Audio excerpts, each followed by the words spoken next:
to be kind of like on position. There's another marking at the bottom. I'm going to tell you about those, and that's going to be like the important part of like this video. So at least I'm just trying to get me.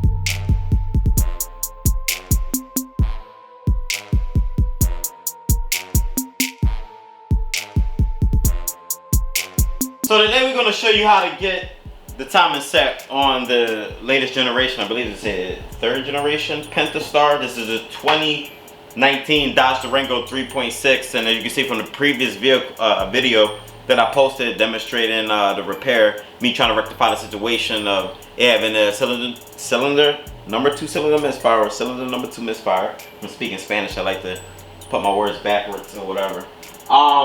We had a misfire on one cylinder of bank number 2, and also we had the overheating condition, so we was able to knock it out and diagnose the situation, knock it out, and one repair basically. And now I'm at the point of doing timing change. So without blabbling too much or whatever, make sure you hit that goddamn like button, subscribe button. Let's get some gloves on and let's set the timer. Alright, so we'll just keep this view for now. I also need my headlights. Let me grab those real quick.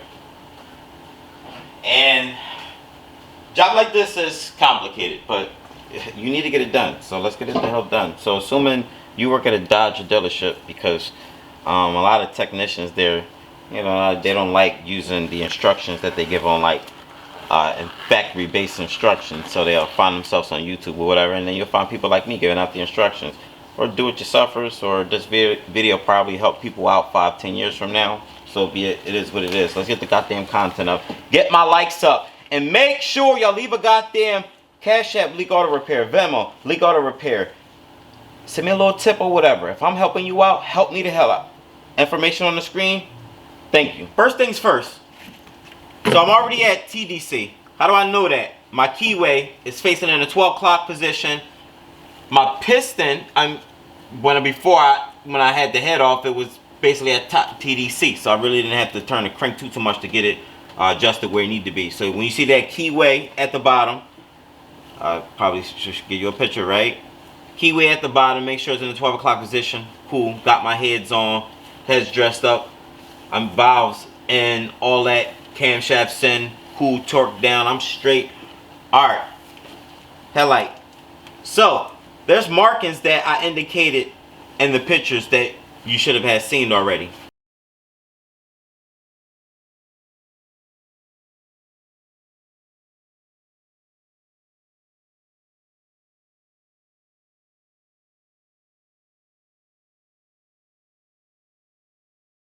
For one, we have an arrow right here. Sometimes you might gotta take some shop towel or something and clean it up. Why we need to clean it up? So your ass can see. I mean to put whatever. I'll blow that off with some air, a little lint from the shop rag. But there's a marking right here. It's an arrow. There's another arrow on the left side. If you can't see it good on the screen, just give me a second. Right here, there's no marking, no arrow right here, but you have this slot indicating that this should be centered in between the color link. So now we're talking about color links. Color links, this is why you able to, when I got color links, I'm happy. Because when I'm going back together, as long as I know I'm at TDC, I'm lining the color ups. All I'm doing is matching. You know how you match your clothes? Match the goddamn markings up. So we have 2 dark blue markings right here. Lets me know this chain was replaced not too long ago. It looked like it had block work once upon a time ago. So these chains are not bad. Good thing I reused them. And then we have a yellowish, whitish, yellowish, whatever the hell it was. So let's just say like a dark yellowish, tannish. And we got the 2 marks up here. So we have 3 markings. So we know off of just doing exactly what I'm doing right now. Drop the color link. Let me zoom in. All I'm doing is dropping it down just like this. Bam. You want that arrow directly in the center of the color link. I'll put your crank bolt back into the crankshaft, screw it down, and you'll need that to adjust your cranking position, because you might need to go from left to right. So that's fine. So not to be confusing or whatever, we're going to start with the right side. Why are we going to start with the goddamn right side? Because that's where we're going to start, with the right side. So I needed to take the camshaft originally off because it was a pain in the ass trying to get the chain off, so it was just easier. I had to do it like a Chevy Malibu and then take one cam off or whatever. Cool. Chain came off fine. So just to get, I got this chain marked already. The blue color is sitting right directly in between the arrow right on top. So I need this marking right here. I need to get the other camshaft. I'm going to line that up and I want to torque the bolt down. I got to get it torqued down and everything, the cam bolt. Let me get that, and I'm just going to get the chain, let me get the damn sprocket on, goddammit, shit. Alright, let's line her up. Where we at, big guy? So it looks like I need both arrows supposed to be facing in. And we're going to line this up. Now your cams is going to rotate weird. When I say rotate, it's going to be like spring loaded from the valve. So if it rotate left and right, it's okay if it goes over from left and right a few degrees. Don't do no full rotation. And if you feel like something jamming up, compensate on the crankshaft to get the valves to get freed up. Do not force something. If you're trying to ratchet in it and you got to apply so much force, don't do it. So this camshaft got a dowel pin in the inside, so I'm going to allow the dowel pin up, the alignment pin, and that's just going to fit, and you'll feel it like locked in. Come on, guys. And the tolerance is so close that these are a pain in the ass to get in and out sometimes, but that's a good thing. So I'm going to pull it out forward, rotate it just so I can, and apply pressure just so I can feel it drop in. Here we go. Now I'm gonna get my bolt. It's like washers, and this is a cam phaser basically, and this washers in the inside. You'll see whatever. These components are fresh. That's why I said I'm using it again. So if you want to go ahead and get some new stuff, then so be it. That's on you. My bad, y'all. I had to loosen up the camshaft bearing, the caps. At least that's what we call it. The caps. I had to loosen them up. Readjust the cam. That said, it felt like it was like locking up after a few degrees. So I was like, let me readjust this cam. So rotated it around enough where I got the indentation for it. So probably going to best to use adjustable wrench. Why? Because I don't have a wrench big enough to get this size. If the size wise, if I'm reading it, it looks like a little bit past one, probably 1.5 or some shit like that. I don't know, 1 1/4 probably. That's what you need. Wrench size is probably what I wanted to say. Make sure you torque these. These don't have to, realistically, if you don't want to use a torque wrench for these, you don't have to. These don't have to be tightened down too. It's not supposed to be tightened down too much. I believe it was like 10 Newton meters, the torque specs, and like I said, that's not a lot. And these could be broken free with my electric ratchet without even trying to, like I said, the braking force on it, it's the bolt is not designed to be snugged down too tight.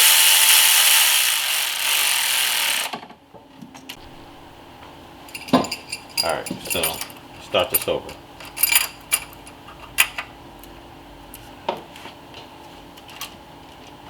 Now I'm good. And you want them arrows like in the center, which I like to dip right here. And I'm going to have to rotate this cam back over up, but they usually meet. So it's going to be, they said it's supposed to be 12, at least these dots right here on the links, the pins, you're supposed to count 12 in between the indentation. I guess, but when we get there, we get there. I may be saying it wrong or whatever, but I'm not going to confuse you. So let's just worry about getting these links lined up. So now I'm going to get this chain on. I'm just going to leave it sitting here just like that. But at least I want it to be kind of like on position. There's another marking at the bottom. I'm going to tell you about those, and that's going to be like the important part of like this video. So at least I'm just trying to get me pre-positioned, because the important parts are coming up, and I need to get the guides on after this. So I'm just trying to get this chain fixated kind of like in the area, because when you get these guides on, you'll see what I mean. They're like usually a pain in the ass a little bit. So all I gotta do is rotate this cam. It's a hair bit over, but looks like it won't let me do. So looks like I need to come over in that direction. Perfect. So where we need to be, and now I got plenty of slack to make the adjustment on the sprocket itself, like how I'm doing right now. It should fall into place at the bottom. If you can't see what I'm doing, I'll try to get the camera down there, but I at least wanted it to get me in position. So let's get these guides on. Getting this guide on, it's going to be a pain in the ass. All of these are a pain in the ass. But I must warn you, and where's my telescopic mirror? There is I'm not even like well prepared, but I need to get a mirror because I need to show you guys that there's two markings, two arrows at the bottom of the balance shaft. One on the outer side that comes facing this one for the passenger bank. There's an arrow facing this towards you, front of the car, and there's an arrow facing the opposite way towards the second sprocket. The second sprocket is for the driver head, so we're trying to get that lined up. So before I get the guide on, I'm gonna make sure this chain and sprocket, whatever it is lined up in place before I move forward. And I'll take a picture so that way you guys can see what it looks like exactly.